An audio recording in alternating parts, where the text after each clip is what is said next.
வணக்கம். இந்த நாளில் சின்ன சின்ன வெளிச்சங்களில் இன்னொரு புதிய சிந்தனையை தெரிந்து கொள்வோம். நீங்கள் குறைகளை தரித்து கொள்ளாதீர்கள் அப்படின்னு ஒரு இடத்துல நான் படித்தேன்.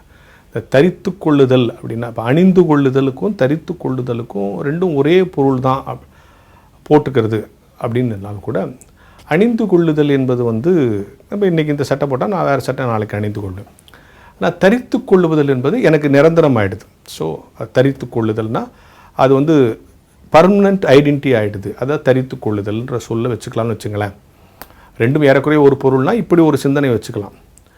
நான் ஒரு அலுவலகத்துக்கு போயிருந்தேன். அப்போது அந்த அலுவலகத்தில் அந்த நண்பரோட பேசிகிட்டு இருக்கும்போது அவருடைய அலுவலகம் அவருக்கு நான் அந்த அலுவலகத்தில் ஜெபம் பண்ணிட்டு போங்க எங்கள் வியாபார நிறுவனத்துக்குன்னாரு. சரின்னு ஜெபம் பண்ணிட்டு போகும்போது ஐயாவை கூப்பிட்டு போய் அந்த ரூமில் இருக்கிற அந்த ரூமை காட்டுன்னு ஏதோ ஒரு ரூம்கிட்ட ஒரு சாவியை கொடுக்குறாரு. அதில் ஒரு சாவி ரொம்ப அழுக்காக இருக்குது. நான் உடனே என் ஃப்ரெண்டு தானே ஏன்டா இந்த சாவி இவ்வளோ அழுக்காக இருக்குது, இது க்ளீன் பண்ணக்கூடாதான்னப்போ அவர் ஒரு பதில் சொன்னார்.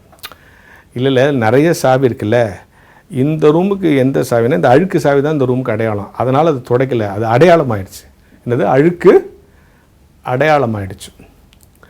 சில நேரங்களில் நம்மை திருத்தி கொள்ளவில்லை என்று சொன்னால் நம் குறைகளையே நாம் தெரித்து கொண்டிருந்தால் அதுவே நமக்கு அடையாளம் ஆகிடும் இல்லையா?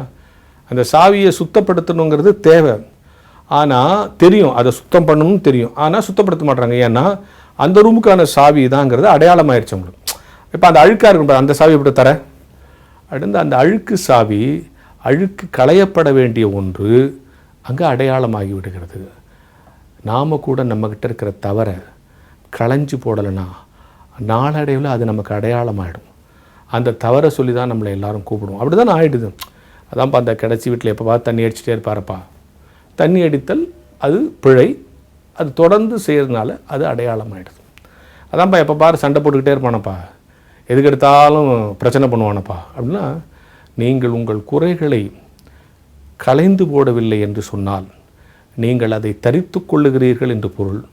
தரித்து கொள்ளுகிற அந்த குறைகளே உங்களுக்கான அடையாளமாகிவிடும் என்று பொருள்.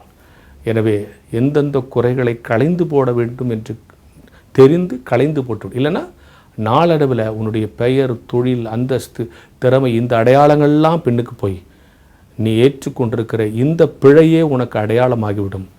அத்தகைய அடையாளங்களை பெற்றுக்கொள்ளாதபடி உண்மையான அடையாளங்களை தரித்து கொள்ளுகிற கிறிஸ்தவர்களாக நாம் வாழ வேண்டும் என்கிற சிந்தனையோடு இந்த நாளை தொடங்கும்.